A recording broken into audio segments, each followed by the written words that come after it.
x sub n plus 1 dito sa Newton-Raphson, si Miss Valdez pala, sorry. Miss nga ba 'to? Miss Valdez, Allen May ba? Oh, sorry medyo confusing. Kaya po sir, hindi po makapag-open cam ay hindi po kaya ng internet. Medyo Ay, mahina po. sige. Sige, Miss Valdez. Ano ang formula natin ng x sub n kahapon? X sub n plus 1, sorry.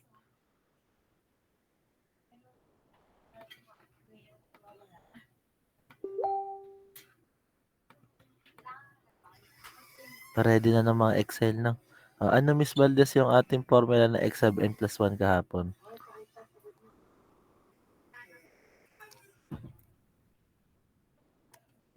Newton-Raphson. Yun ang spelling ng Newton-Raphson, ha? R-A-P-H. Baka isipin nyo, Newton-Raph. R-H-A-P. R-A-P-H po. Newton-Raphson. Anong formula natin kahapon, Mr. Atienza Abniel? Sir, yung x sub n plus 1 is equals to x, x sub n minus f of x sub n all over yung f f prime of sub x X sub sub n n. pa. Yan pa. Okay, ayan. Okay, thank you. So, ayan daw, ang ating formula kahapon. Ano? So, gagamitin lang natin ulit using Excel naman. So, again, F, ay, we have x sub n plus 1 equals to x sub n minus f of x sub n all over f prime of x sub n.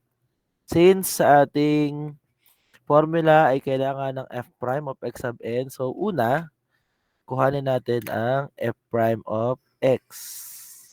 What is our f prime of x kahapon? That is 2x minus 4, tama ba? Tama. Yan yung kahapon natin na f prime of x. Okay? So, ito ang ating mga columns sa ating table. So, una ay iterations.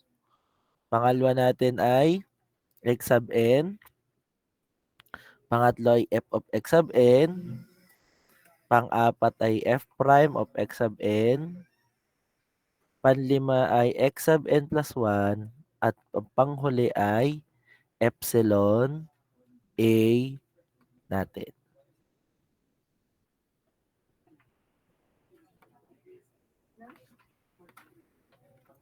Okay? Pakikigawa na sa Excel habang tayo ay magsosolve. Okay? Ayan. Newton-Raphson. Start na tayo. Iteration number 1 natin, given x equals to 5. Tama? So, that will be our x sub n for this iteration. How about f of x sub n?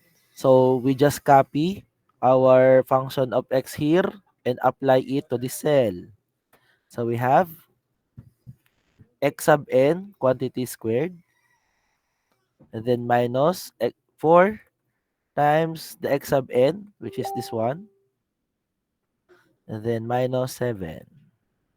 Can you still follow po ba, engineers? Sundan? Okay. Then, enter. Next natin, we need to have here the f prime of x sub n. So, we input the formula of, the function ng f prime of x within this cell. So, we have 2 times x sub n natin, ito, 2 times x sub n, and then subtracted by 4. Sundan? Sundan po? Okay. How about the x sub n plus 1? So, formula natin will be this one. Dyan yun ang i-pattern. Ano? So, we have x sub n.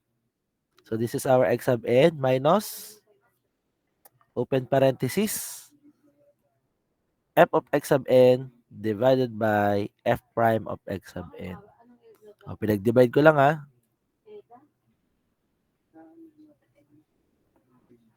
Okay? Susundan?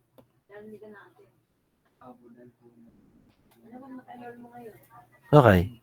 So, enter natin. So, that will be 5.3333 and the epsilon A ay 100%. Okay? Sundan. Next iteration. Iteration number 2.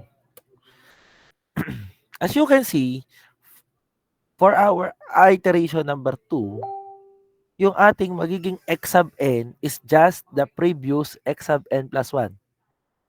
Am I right? Our new x sub n will be the old x sub n plus 1 or the previous x sub n plus 1. Do you agree to that, engineers? Agree po ba kayo doon? Okay? Therefore, pwede natin siyang gawing formula-based yung cell natin na ito. Ayan, formula-based natin. Paano? So, equate natin dito sa cell na ito. Yung x sub n plus 1. Ano? Okay? So, magiging formula-based na si x sub n ngayon. Enter. Diba? Itong tatlong ito, formula-based din. Tama po ba? So, i-drag natin pababa para may nakaabang na. Nasundan? Drinag ko lang pababa para may pattern na, yung formula-based, no? Basta formula-based, i-drag nyo lang pababa. Abang-abang lang kayo. Ha? Susundan ba? Okay, how about the epsilon A sa second iteration? So, we have the absolute value ng x sub n plus 1 new minus x sub n plus 1 old divided by x sub n plus 1 new.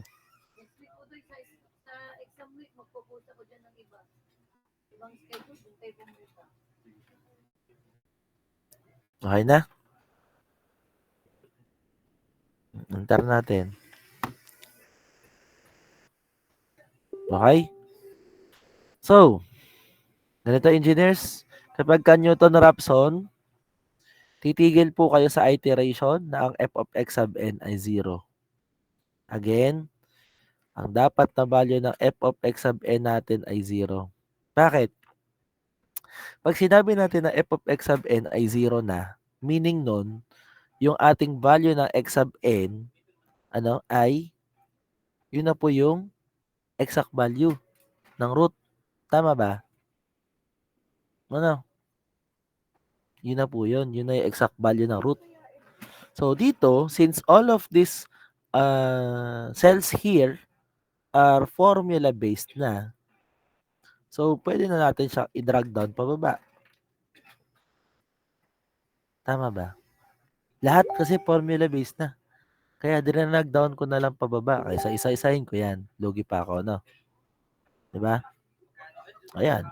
Dinanag ko na pababa and nakita ko po that on this iteration, on this row, nakita ko si f of x sub n is 0. Tama ba? Your f of x sub n is 0. Highlight this one. That will be your last iteration. And then, final answer ay ito.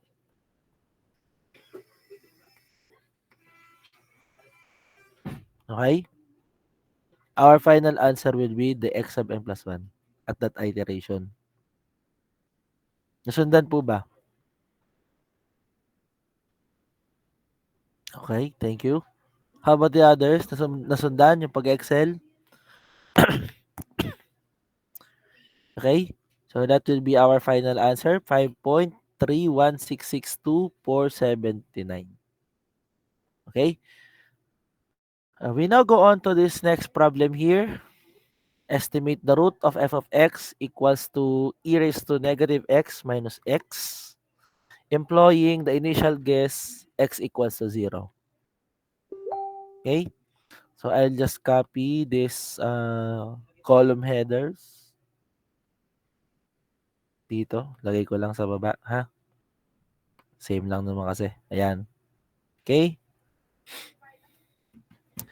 For our first iteration, sabi dito, ang ating x sub n ay 0. Okay? How about the f of x sub n? So, babase lang kayo sa ating function of x. Okay? O, paano itatype ang e sa Excel? Itatype ang e ay exp.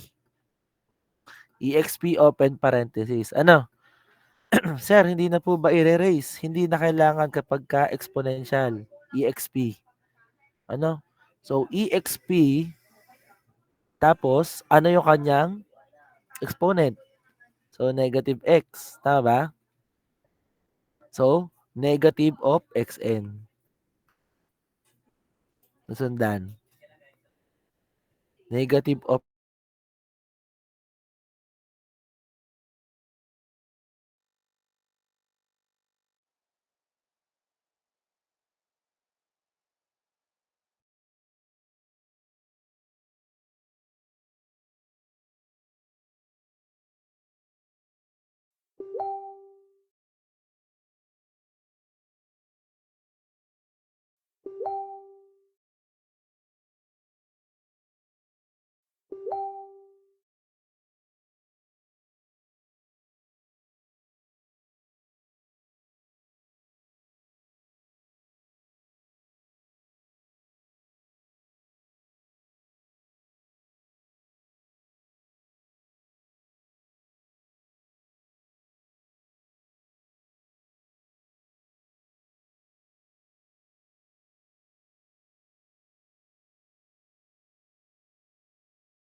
And just like that, the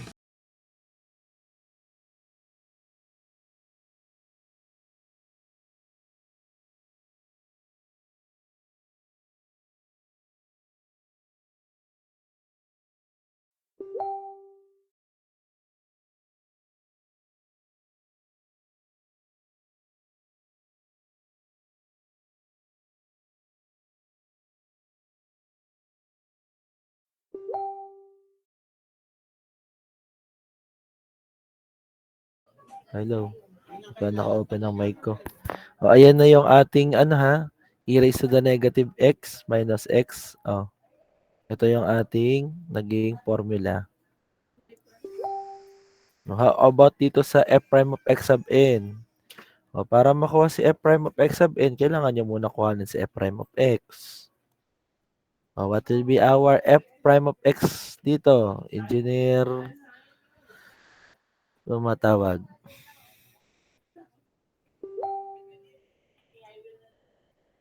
Ano Rico? Mr. Anrico. Ano ang ating f prime of x?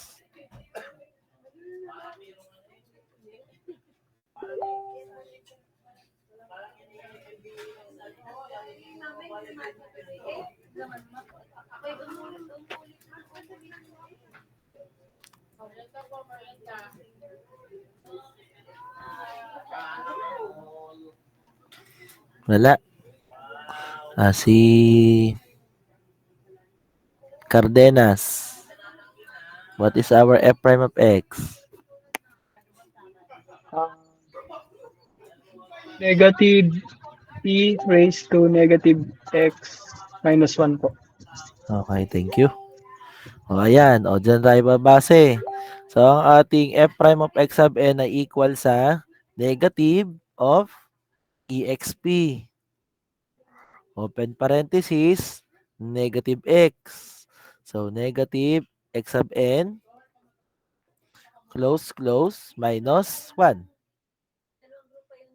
Yan ngayon ang ating equation sa negative e raised to the negative x minus 1. Ano? Okay, so enter natin. Next natin ay si x sub n plus 1, which is x sub n minus f of x sub n divided by f prime of x sub n. Okay? Ayan naman ang formula sa cell natin. Okay na? Then, epsilon AI 100. Next natin, iteration number 2. Xn is your previous x sub n plus 1. Yes po. Sir, pwedeng paulit po nung sa x sub n plus 1 po. Ito. X sub n minus, open parenthesis, f of x sub n divided by f prime of x sub n. Okay po, sir. Thank you po. Sige. Again, for the next iteration, our x sub n is just the previous x sub n plus 1. So, gawin natin formula-based, equal sign, tapos ito, yung cell na ito. Okay? Then we enter. For f of x sub n up until x sub n plus 1, since they are all formula-based cells, so, i-copy na lang natin. Okay? Kinopy ko na lang po. Nasundan?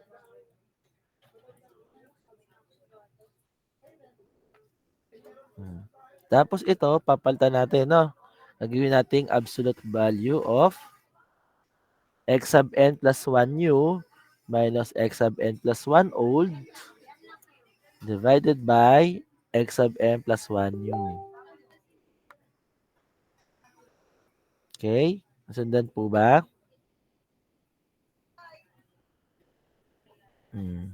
Enter. Tapos, since all of these cells are formula-based, so gamitin natin to, i-drag down natin para abangan na natin, abangan na natin yung f of x sub n equals to 0. Okay? So, kagaya niyan, at this iteration, your f of x sub n is 0. So, let us solve our final answer. So, highlight natin to, last row, and then highlight this one as your final answer. Okay?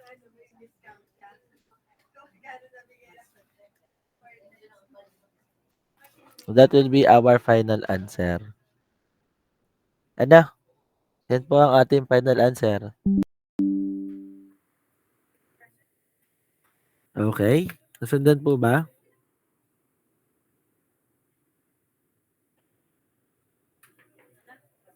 Okay, so we now go on to our next topic. This will be our last topic no na included sa inyong midterm examination. Okay? So, mamaya ko na lang i-discuss ang mga mangyayari sa exam. Okay? Next topic tayo. Last method will be the second method. Pag sinabi natin na second method, it is related to second. Ano? Oh, bakit second? Si second method kasi ginagamit kung magiging inconvenient na ang pagde-derivative sa ating function. 'Di ba sa Newton-Raphson method, gumagamit tayo ng derivative ng function. Tama ba? Kumukuha tayo ng derivative ng function. So dito, paano kung ang ating problem or ang ating function na f of x ay critical? Kunyari, x raised to x squared. Tama. Paano kung ganyan? X raised to x squared ang ating function. So, mahirap yung i-derivative. Hassle pa sa inyo. Tama ba? Hassle. Ngayon, gagamitin natin si second method para maiwasan ito. Going back sa geometry, pag sinabi nating tangent line, tangent siya within one point. Pag sa second, tumatagos yan ng 2 beses. Okay? So again, kapag ka tangent, no, tangent yung line sa isang object, isang point lang ang intersection nila. While, itong ating second, pag tumagos yan, 2 points ang tatamaan. Itong tangent natin, yun yung kay Newton-Raphson. Pag tangent, Newton-Raphson. Kapag ka naman second method. Okay? Yun ang pinagkaiba ng second sa Newton-Raphson method. But they are still both open methods. Parehas pa rin silang open methods. So, kumbaga sa open methods, kailangan natin ng initial guess, tama ba? May initial guess dapat tayo doon. So, let me have here this derivation of our equation or formula for the second method.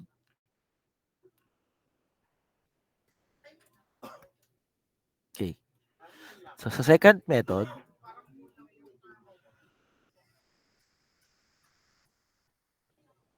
for the second method, okay, we represent graphical way, in a graphical way, Oh. Kunwari, ito ang ating f of x. Kunwari, yan ang ating f of x. Yung f of x natin dyan, ito yung ating true value of x, tama ba? Ito yung x. Kunwari, ito si xn. O yung ating initial guess. Yan ang xn, initial guess natin. I-extend natin si xn papunta sa ating f of x. So, may ganito yan. Ito na yung f of x sub n. Tama ba? So, instead na gumawa tayo ng tangent line, ang gagawin natin ay second line. Kunwari, ganito ang ginawa nyo second line. Ayan. Second line yan.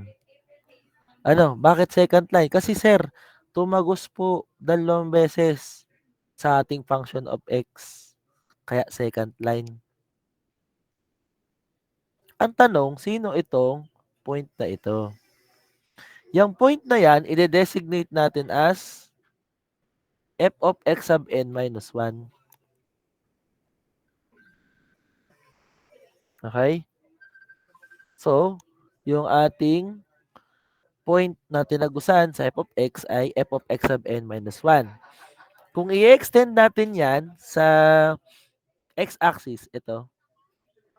In-extend natin si f of x sub n minus 1 sa x-axis. Ito yung ating x sub n minus 1. Okay? Pag in-extend natin si f of x sub n minus 1 sa x-axis, this is our x sub n minus 1. Naintindihan? Ang tanong, sino dito yung approximated value natin ng x? Ito po yung ating magiging approximated value of x. Yung intersection ng second line at ng x-axis. So, this one is our x sub n plus 1.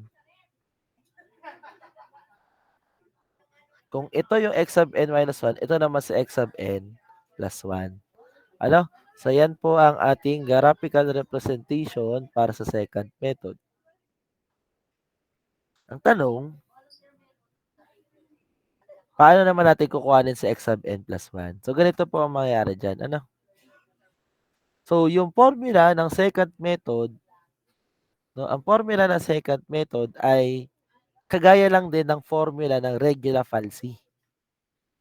Ano? So, ganito yan, ha? Sa second method, ang formula natin ay, for second method, ang formula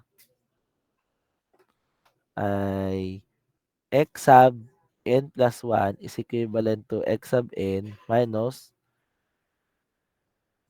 f of x sub n times x sub n minus x sub n minus 1 over f of x sub n minus f of x sub n minus 1. O, yan yung formula ng second. Ang formula naman ng regular falsi, sa regular falsi, you have x sub r, which is equal to x sub u minus f of x sub u times x sub u minus xl over f of x sub u minus f of x sub l. So as you can see, almost the same lang yung second method at regular falsi. Kumbaga parehas na may pattern. Ang tanong ay papaano nakuha yung formula ng second method? Papaano kinuha yung formula ng second method? Ganito po ang mangyayari sa atin. Kung ang regular falsi ay gumagamit ng similar triangles, kung ang Newton-Raphson ay gumamit ng point slope form, ang second method ay gagamit naman ng slope. Okay? Ang slope natin dito ay related sa slope of the second line, which is this one. Itong ginawa nating second line. And, di ba, tandaan nyo naman ang formula ng slope ay rise over run. Tama po ba? Ang formula ng slope ay rise over run or delta y over delta x. Ang tanong, sino ang delta y at sino si delta x? Ang delta y natin is just itong f of x sub n at f of x sub n minus 1. So we have f of x sub n minus f of x sub n minus 1. Okay? While, ang ating delta x, yun namang x values nila.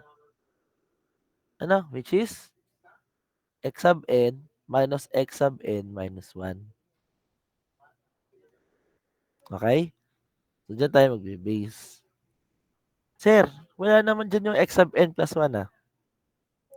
Wala nga dyan yung x sub n plus 1. Bakit?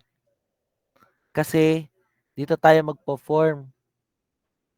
Ito, sa part na ito, tayo magpo-form ng x sub n plus 1.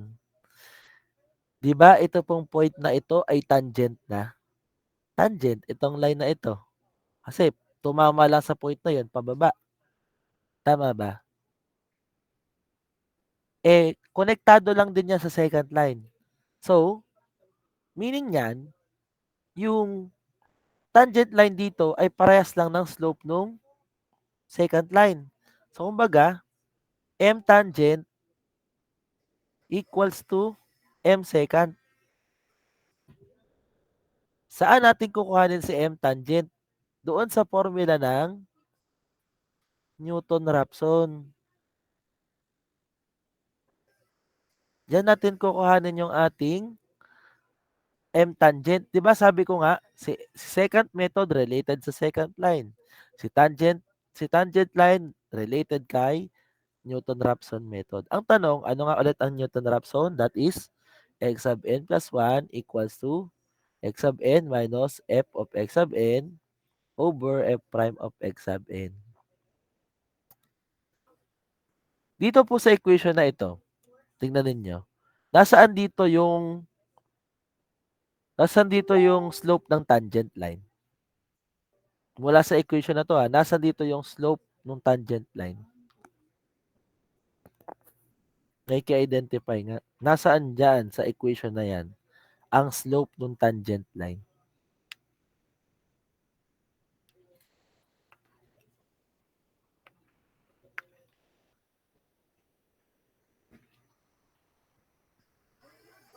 Nasaan ang slope ng tangent line dito sa equation na ito?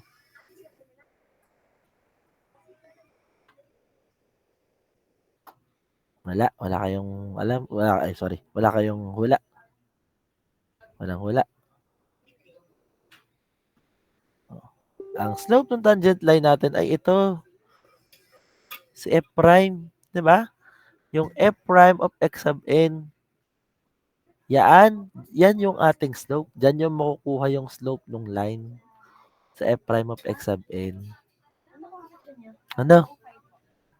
Yan yung makukuha yung slope ng f prime of x sub n. So ngayon, kung sabi natin na m tangent equals to m secant, kunin muna natin yung slope dito. Ano? So, let us solve for the f prime of x sub n. So, ang mangyayari dito, no? Gusto natin makuha si f prime of x sub n. So, ilipat ko to sa kabila.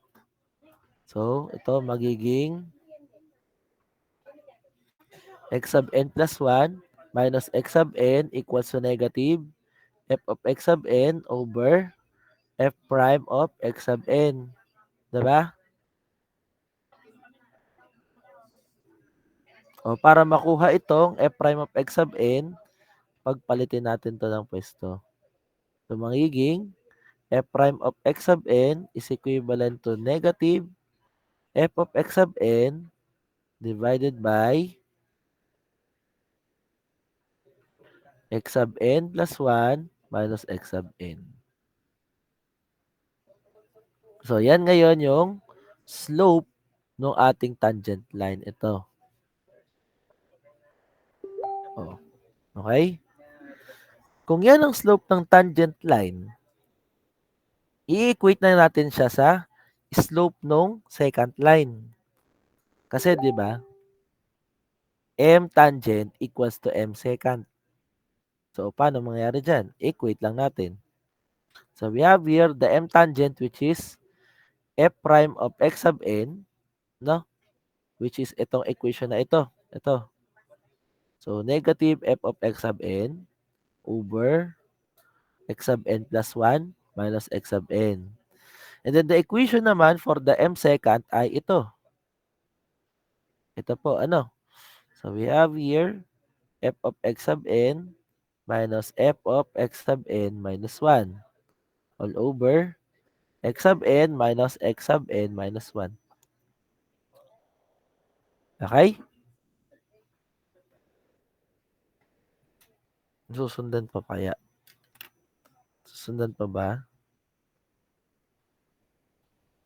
O, ngayon. Ang tanong, paano ngayon kukunin si x sub n plus 1 using this equation? Ang gagawin ko ito, ilalagay ko sa taas. Ito namang dalawang to, pagpapalitin ko ng pwesto. Ano? So, mangyayari dyan, magiging negative of f of x sub n times x sub n minus x sub n minus 1. Tapos ito, pupunta ngayon dito sa baba.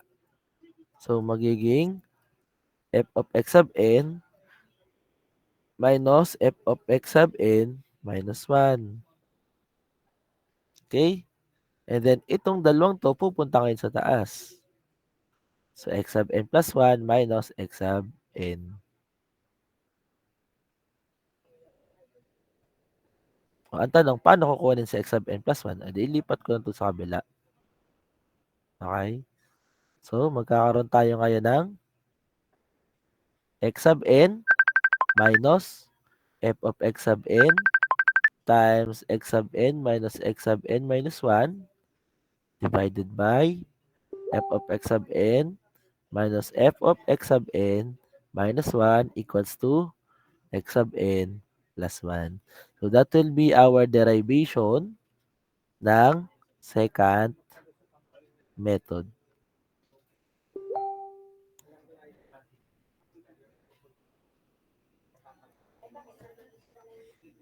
Okay?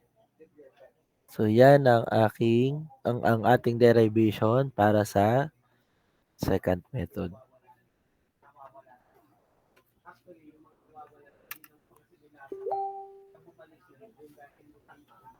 Okay. So, gagamitin natin si x sub n plus 1 para sa approximation ulit. Ano? So, let us try to solve problems related to second method naman. Kuha lang ako ng problem, ha?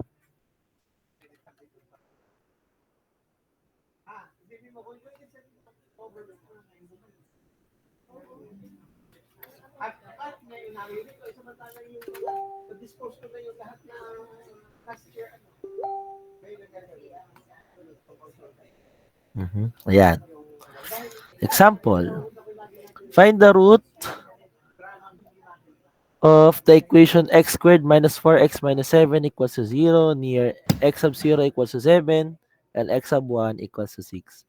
So, una, we need to identify what is our x sub n and what is our x sub n minus 1. Kung mapapansin ninyo, ito, subscript ay 1, ito ay subscript ay 0. So, matik na, no? Matik na, ang ating x sub n ay yung x sub 1, which is 6. While, yung ating x sub n minus 1, yun naman yung x sub 0, which is the 7. Okay? Nasundan po?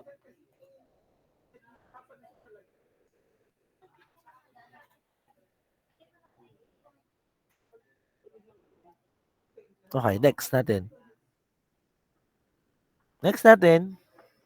First iteration.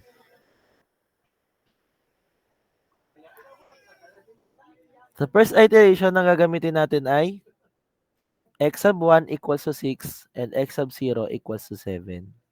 Okay? For the first iteration, we solve for our f of x's.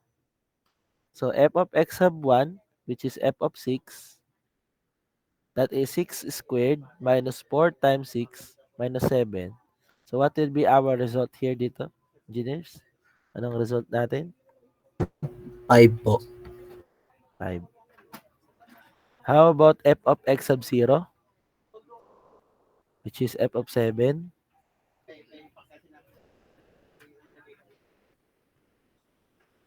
Result? 14 po. 14. So, kung meron na tayong f of x sub 1, meron na tayong f of x sub 0, meron na tayong x1 at x sub 0, pwede na natin silang isubstitute dito. Ano? Since ang kailangan natin ay si x sub n plus 1, ano yung x sub n plus 1 natin sa first iteration? Ano? That will be x sub 2. Tama ba? X sub 2. Tama. Sa first iteration. Ano? So, solve natin si x sub 2. Pattern nyo lang, ha? Ito sa formula. Ang x sub 2 natin magiging ano? X sub n. So, x sub 1 minus f of x sub n. So, f of x sub 1 times what? X sub n minus x sub n minus 1. So, x sub 1 minus x sub 0 over f of x1 minus f of x0. Nasundan?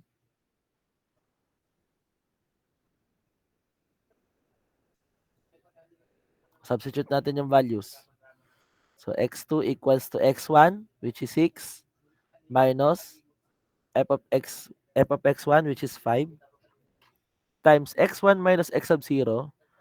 So x1 is 6 while x sub 0 is 7 divided by f of x sub 1. F of x sub 1 natin which is 5 minus 14. What is x2? 49/9 po. 49/9. Ano, tapos si epsilon A ay 100%. Okay. For the next iteration, sino mga gagamitin nating values? For the next iteration, we're going to use the x sub 2. No? Kasi yun na yung second iteration na. So, kailangan natin si x2. x2 natin is 49/9 while x1 is 6. Ano?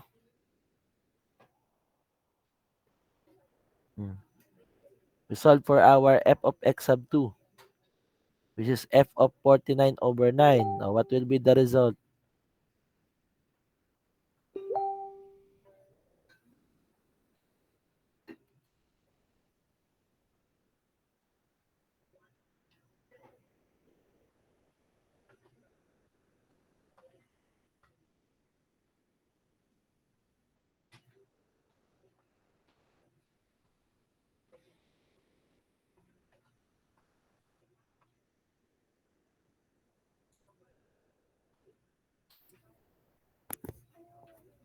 What is f of 49/9?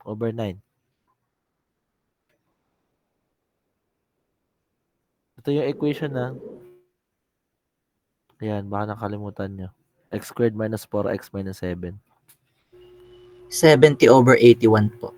Ayan, 70/81. How about f of x sub 1? So that is just f of 6, which is 5.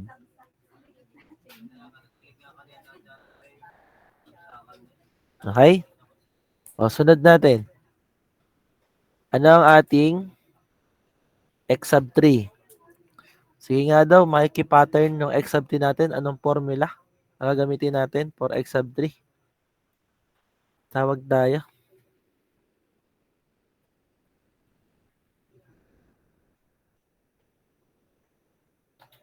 Manimtim.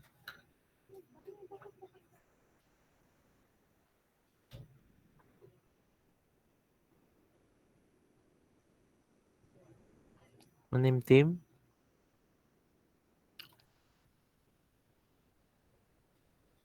Wala. Sorilla.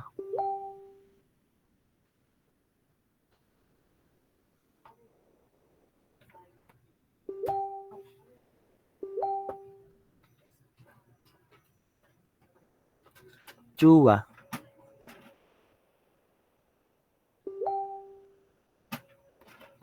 Ano gagamitin nating equation dito sa x sub 3?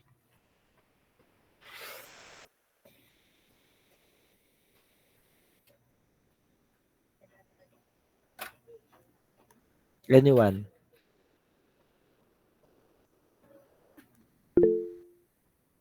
Adonai? Sir, try ko lang po. Sa paggawa po ng x3 ay yung x sub 2 minus f x sub 2 times x2 minus x1 all over f of x sub 2 minus f of x sub 1. Yun, thank Yun you. Thank you po. O, yan ang ating magiging equation ngayon para sa x3. O, substitute natin yung values. x2 ay 49/9 minus f of x2 which is 70/81 times x2 minus x1. So, we have 49/9 minus 6 all over f of x2 which is 70/81 minus f of x1 which is 5. Calculate for the x sub 3.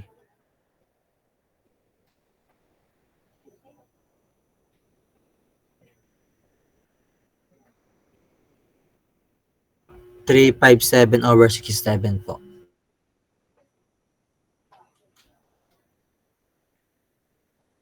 Okay? So how about the epsilon A? So we have 357 over 67 minus 49 over 9 divided by 357 over 67 times 100 para maging percent. What is epsilon A?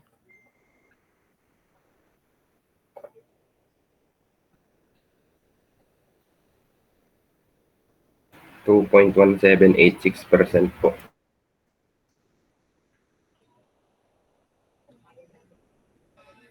Okay na? So that will be our manual computation for the second method. Okay? Tuloy nyo na lang. So third, for fourth, ganun.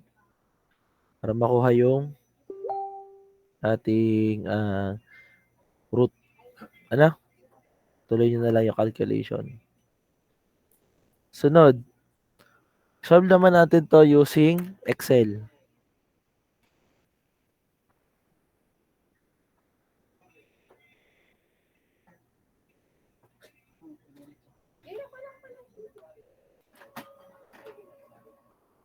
Solve naman natin using Excel.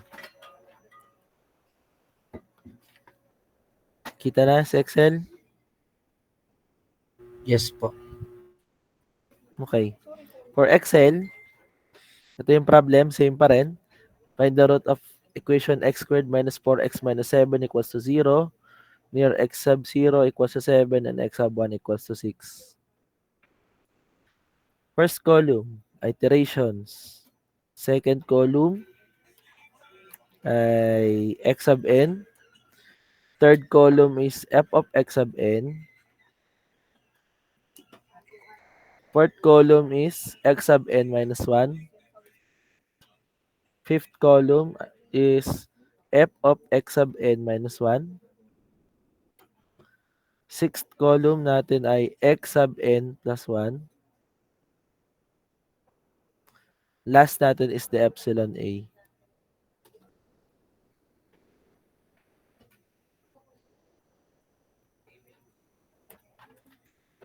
Okay?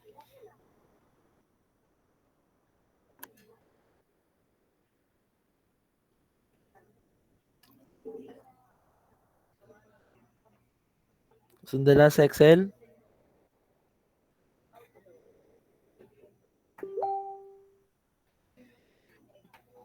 Okay, next tayo. Let us try to solve.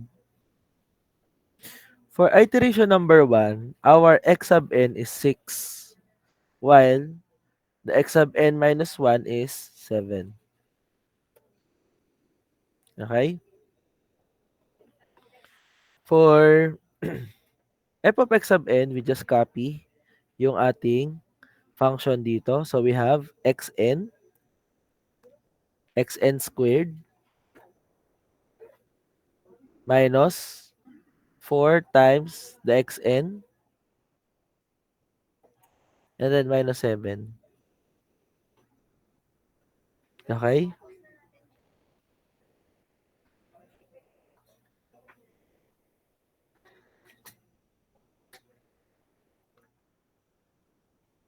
Okay po.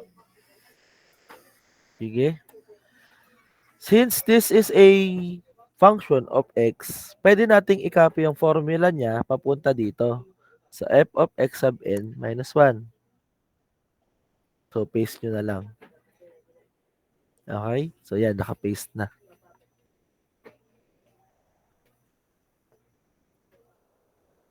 How about x sub n plus 1? Yung x sub n plus 1, gayahin lang natin yung paggagawa natin ng cell sa regular falsi. Diba? So, mangyayari dyan, equals natin sa x sub n. Ano? X sub n minus open parenthesis, open parenthesis, open parenthesis. Ito, gagawin ko muna yung numerator. Ano? Ano yung numerator natin sa fraction? F of x sub n times x sub n minus x sub n minus 1. Okay? So, tinapos ko na ang numerator. Yung denominator natin is f of x sub n minus f of x sub n minus 1.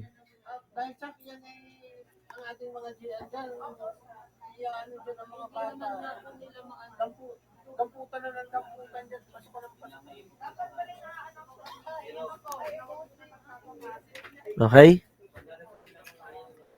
So, yan po ang ating x sub n plus 1.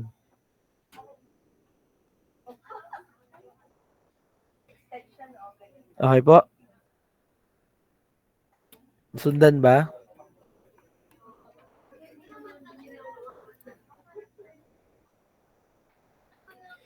Sunod. Epsilon A ay 100%. Next, iteration number 2. For xn natin, ang xn ay previous x sub n plus 1. Tama po ba? Tama? Yung xn ay yung previous x sub n plus 1. So, ito gagawin ko ng formula based.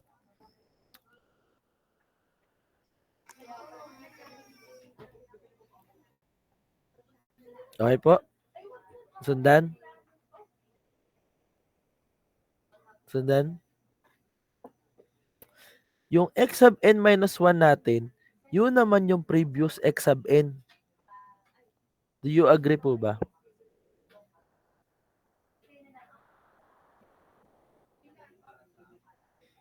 Yung bagong x sub n minus 1 ay yung previous x sub n. So, gagawin ko na lang din formula based. Yung f of x sub n, formula based din. So, abang na lang. Itong dalawang cells na ito ay formula based din. Abang na lang din.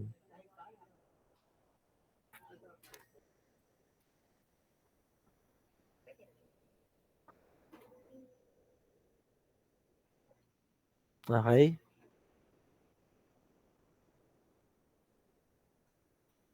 Ulit. Itong x sub n natin na bago ay yung dating x sub n plus 1. While ito namang bago nating x sub n minus 1 ay yung dating x sub n. Itong f of x sub n ay formula based kaya ikakopy na lang natin. Pati itong dalawang cells na ito ay formula based din. Copy na lang din. Ano? For epsilon A, yung absolute value ng ng new minus the old x sub n plus 1 divided by the new x sub n plus 1.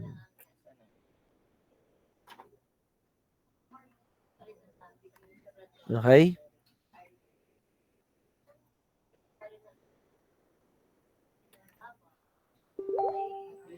Sundan? Enter. Okay.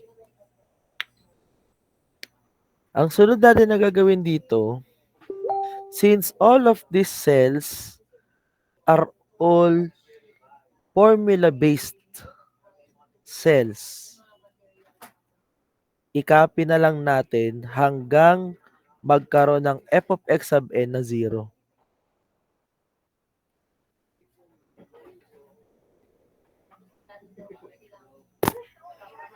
Okay?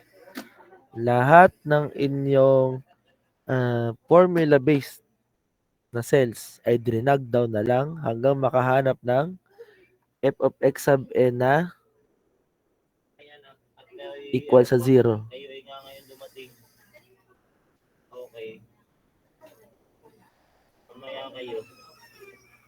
Okay po. So, pang ilang iteration? Ito. Highlight this one.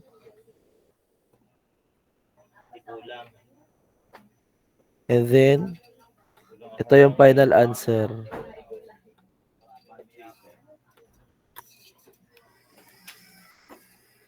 Ang tanong, parehas po ba na naging sagot kapag gumamit ng Newton-Raphson at second method?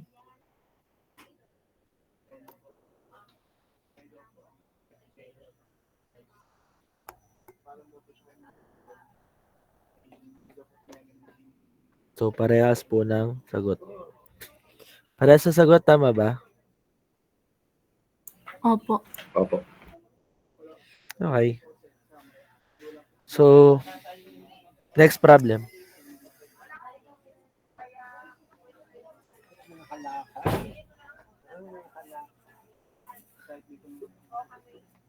Kopyahin ko lang to ha. Ilipat ko lang sa next problem.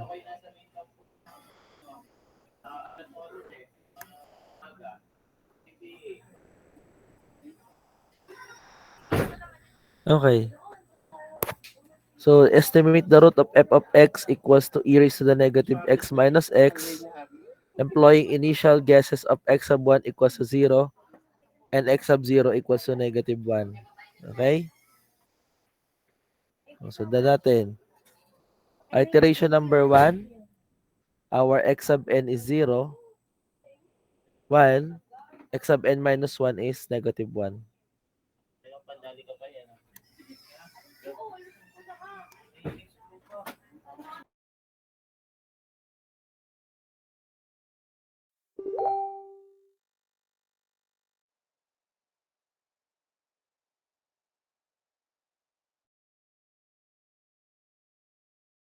Okay. How about f of x sub n? So, pag in-encode natin yan sa cell, so exp, di ba? exp negative of xn, ito. And then minus xn. Okay?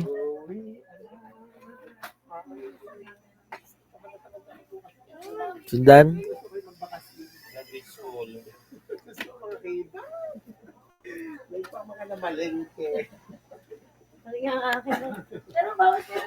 Enter. Tapos itong f of x sub n natin, pwede na natin tong i-copy sa f of x sub n minus 1. Okay? Tapos itong ating x sub n plus 1, ang x sub n plus 1 natin ay equivalent sa x sub n minus open parenthesis, open parenthesis, open parenthesis. O gagawin ko muna yung numerator ha. Numerator. F of x sub n times x sub n minus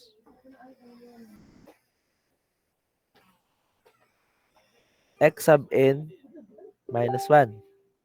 Yan ang numerator, di ba? Divided by f of x sub n minus f of x sub n minus 1.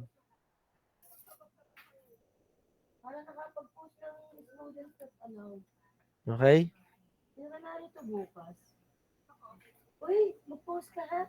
At sabihin mo sa mga GM, huwag mong pumapasok ng estudyante. Sige, yan na. 0.367879441. Muna po at may mga... Epsilon A, 100%. Iteration number 2. Sabi natin, ang ating xn na bago ay yung previous xn plus 1. Tama ba?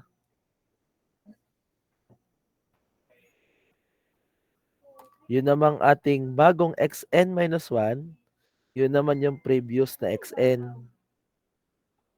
Tama po ba?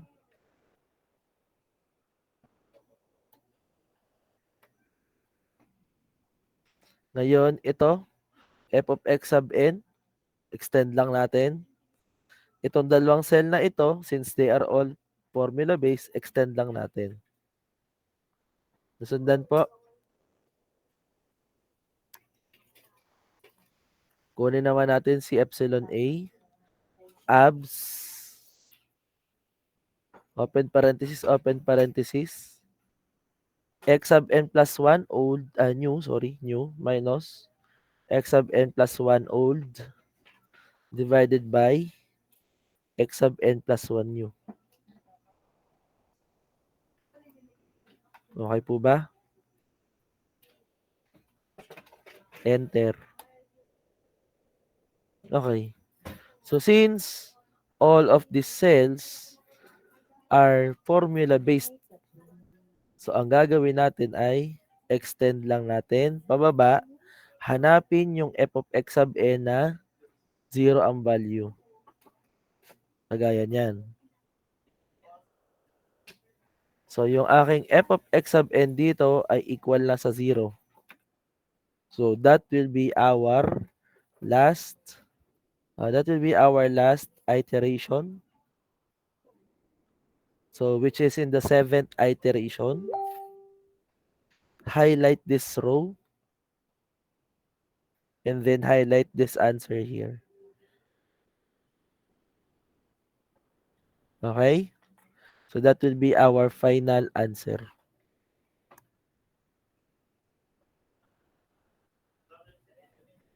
Nasundan po.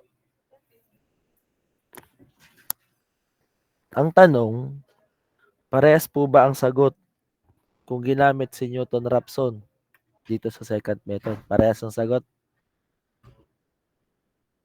Opo. Parehas lang. Okay, questions? Yes po. Sir, tanong ko lang po about po sa pagkuha ng epsilon A. If hindi ko po ilagay sa Excel yung EBS po, tapos nag-direct na po ako ng current minus previous all over current times 100, pares pa rin po ba nung lalabas? Hindi po, kasi baka may tendency na mag-negative. Okay po. Thank you po. Sige. Questions?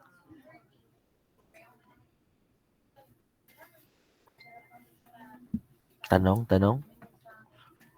Wala nang tanong? Okay, sige. So, PSET, ibibigay ko po sa inyo either mamayang gabi or bukas ng umaga. That will set as your reviewer para sa ating midterm exam sa Friday next week. Friday next week, midterm exam, part 1, manual computation. Topics included ay determinants hanggang dito sa root finding methods. Ano? So determinants, inverse of matrices, meron tayong systems of linear equation, ano? At meron din tayo ng itong root finding methods. Okay? Sundan? For part 2, yung online exam natin, duration ay 30 minutes lang. I-schedule ko po kayo ng either Monday or Tuesday. 30 minutes lang naman yun. So, Monday or Tuesday, week after ng midterm exam. Hindi next week. Week 10. Sa week 10 pa kayo midterm exam ng part 2. Naintindihan? Ang submission ng PSET 1 ay sa week 11 pa. Sa face-to-face meeting natin. Okay? Naintindihan po ba? Questions? Tanong? Wala na? Okay, sige. 5,000. Sir, doon po sa ibang mga methods po, hanggang 3 lang po na iteration ang gagawin? Sige po. Pero dyan po sa dito po sa last na 2 po, hanggang kailan po kami titigil sa pagsasolve po? Pag written po. Pag written? Hindi. Pag written, nagsaset lang ako ng iteration din. Sige po. Thank you po. Pero sa part 2 doon nyo kukuhanan yung final answer. Sa part 2 nyo makukuha yung final answer. Okay? Tanong? Wala nang tanong? Siya, sige, class dismiss na po tayo. Thank you po sa inyo, engineers. Thank you.